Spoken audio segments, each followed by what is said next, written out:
arts. The arts are the lifeblood of New York.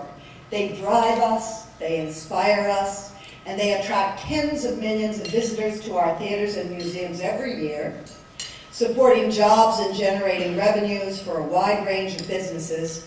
We have always been proud to be an international cultural capital.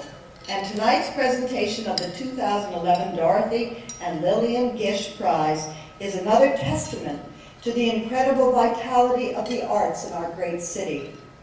Together we applaud the recipient of this year's Gish Prize, the prolific and outstanding artistic director, choreographer, and dancer, Trisha Brown.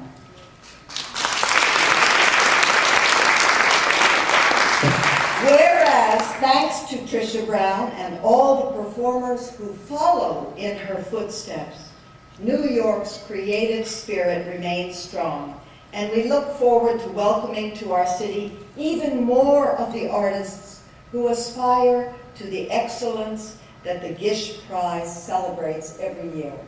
I like that part, that Trisha, who is a mentor in so many ways to all the dancers that she has trained and who dance with her. I like the fact that the mayor recognizes that we have artists coming into the city all the time and that the excellence they aspire to is embodied in someone like Trisha. Now, therefore, I, Michael R. Bloomberg, Mayor of the City of New York, in appreciation of Trisha Brown's extraordinary career and in recognition of the high honor she is receiving today, do hereby proclaim Wednesday, November 2nd, 2011, in the City of New York as Dorothy and Lillian Gish Prize Day. Thank you, Trisha Brown.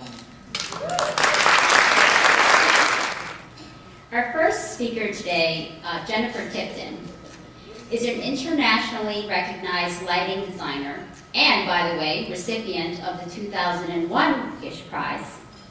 Is also a great friend and colleague of Trisha, and she's going to come up here today to say a few wonderful things and add to the celebration this evening. Welcome, Jen. I'm thrilled to be here back with the Gish Prize. And I just want to say, Trisha, you are a shining star. You are the one who has led us all on the path of devotion to a pure aesthetic that has been unfaltering since your beginnings. You have taught us that rigor and devotion to craft and principle bring huge rewards, not only to you, the maker, but to all of us who have received the pleasure from seeing the results of your endeavors. Your art has spanned the full range, from glorifying the mundane to bringing the celestial within reach of each of us. However, your reach into the heavenly has been just a little bit farther than anyone else's. It has been my special privilege to share time with you. I can think of no person more deserving of a return on the gift of a contribution to the beauty of the world and to mankind's enjoyment and understanding of life. And womankind's as well. The Gish Prize is the tribute to fearless travel on the path of a remarkable art that has been your life's journey. I honor you, I respect you, I love you. We all thank you for what you have done and for what you will do. Tribulation and adulation. Brava, Trisha.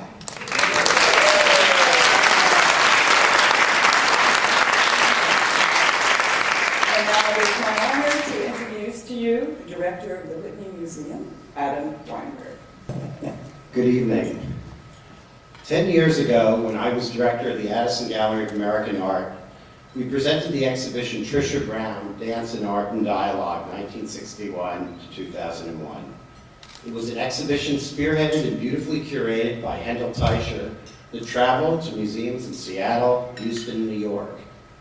In the catalog at the time, I described Trisha as a perpetual learner, an individual who takes nothing for granted other than discovery itself. Brown is the ultimate explorer. She has investigated fundamental elements of movement, gravity, weightlessness, duration, sequence, and repetition, She has questioned the relationships among kinetic, oral, visual, and verbal experience. Her works have reconsidered the relationships between the audience and the performer, the viewer and the viewed, the everyday and the exceptional, the perceptual and the visceral, and common to all of these, art and life. I still believe that being a learner and a discoverer is the essence of Trisha Brown, and the essence of what makes a great artist.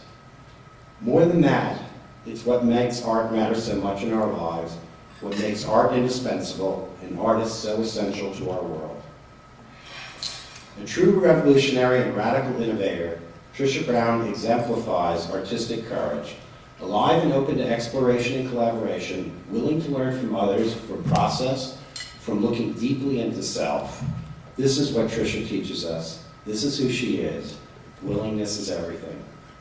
Trisha began her career presenting works in unorthodox places, including galleries, museums, lofts, rooftops, churches, and parks. In the 1960s, the line between the performative and the visual was blurred, very much anticipating the way things are today.